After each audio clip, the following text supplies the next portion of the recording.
মঙ্গল গ্রহের প্রতি মানুষের বিশেষ টান রয়েছে। পৃথিবী ছাড়া সৌরজগতে মানুষের বসবাসযোগ্য একমাত্র এই গ্রহ সম্পর্কে মূল্যবান তথ্য গ্রহণ করে বিজ্ঞানীরা কোনো এক সময়ে সেখানে বসতি স্থাপনের স্বপ্ন দেখেছেন। গবেষকরা চাঁদের তুলনায় মঙ্গল গ্রহের প্রতি বাড়তি আগ্রহ দেখান কেন? কারণ মঙ্গল গ্রহ আমাদের বাইরের প্রতিবেশী। পৃথিবীর তুলনায় দূর থেকে সূর্যকে প্রদক্ষিণ করে চলছে এই গ্রহ। সৌরজগতে পৃথিবী ছাড়া মঙ্গলই একমাত্র গ্রহ যেটি মানুষের বসবাসযোগ্য গ্রহ। কারণ মঙ্গল গ্রহ দিন রাতের চক্র অনেকটাই পৃথিবীর মতো।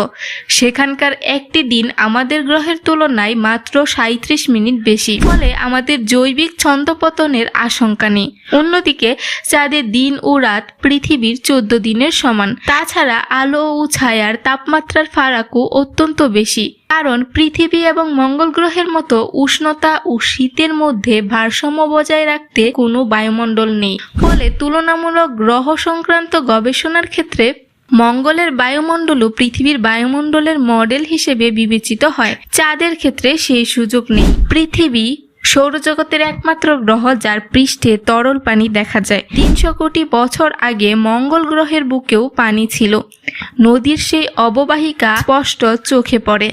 সে সময় সেখানকার পরিবেশে প্রাণীর আবির্ভাবের জন্য অনেক বেশি উপযুক্ত ছিল। বায়ুমণ্ডলও ছিল অনেক বেশি ঘন।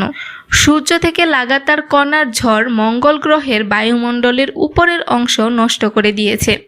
চুম্বক ক্ষেত্র পৃথিবীর বায়ুমণ্ডলকে সেই সৌরজড় থেকে সুরক্ষিত রাখে। এককালের মনোরম পরিবেশ আজ শুকনো বরফের মরুভূমিতে পরিণত হয়েছে। লাল এই গ্রহে শুধু বরফ বা বাষ্প হিসেবে পানির অস্তিত্ব রয়েছে। 2 মেরু অঞ্চলে খোলা আকাশের নিচে সেই বরফ দেখা যায়। সৌরজগতের চতুর্থ গ্রহ এই মঙ্গল। পৃথিবীর মতো মঙ্গল গ্রহেও রয়েছে বায়ুমণ্ডল, রয়েছে পাহাড় পর্বত, আগ্নেয়গিরি, মরুভূমি ও মেরুদেশীয় বরফ। পৃথিবীর সঙ্গে মিল থাকলেও মঙ্গল গ্রহের অনেক বৈশিষ্ট্য খুবই অদ্ভুত। মঙ্গল গ্রহে সূর্যোদয় এবং সূর্যাস্তের রং নীল রঙের। মঙ্গলের বায়ুমণ্ডলে খুব অল্প মাত্রায় অক্সিজেন রয়েছে। পৃথিবীতে একবার শ্বাসের সঙ্গে মানুষ যে পরিমাণ অক্সিজেন নেয়, মঙ্গল গ্রহে একই পরিমাণ অক্সিজেন নেওয়ার জন্য কমপক্ষে 14 বার শ্বাস নিতে হবে। এই গ্রহে বায়ুর চাপ এবং তাপমাত্রা খুবই কম, ফলে পানির অণুগুলো বাষ্পরূপে ছড়িয়ে পড়ে, নয়তো বরফের আকার ধারণ করে।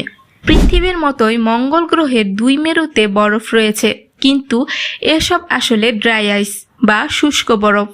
শুষ্ক কার্বন ডাইঅক্সাইডের কঠিন রূপকে ড্রাই আইস বলে।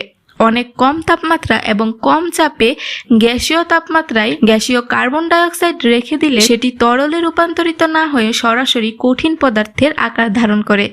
এই আইস গরম পরিবেশে তরল না হয়ে আবার সরাসরি গ্যাসে পরিণত হয়। প্রকাণ্ড আকৃতির বালুঝড় সংঘটিত হয় মঙ্গল গ্রহে। এসব বালুঝড়ের উচ্চতা 3 মাইল পর্যন্ত হয়।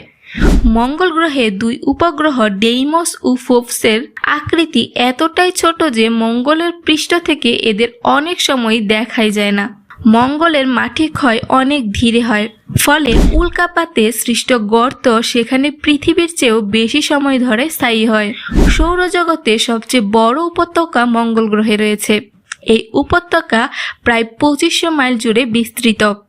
পৃথিবী থেকে মঙ্গল গ্রহকে লাল দেখালে এর মাটিতে সোনালী, বাদামি, হলুদ, সবুজ সহ নানা রঙের উপাদান বিদ্যমান। আর এই সকল বৈশিষ্ট্য মঙ্গল গ্রহের কৌতূহল আরও বাড়িয়ে তোলে।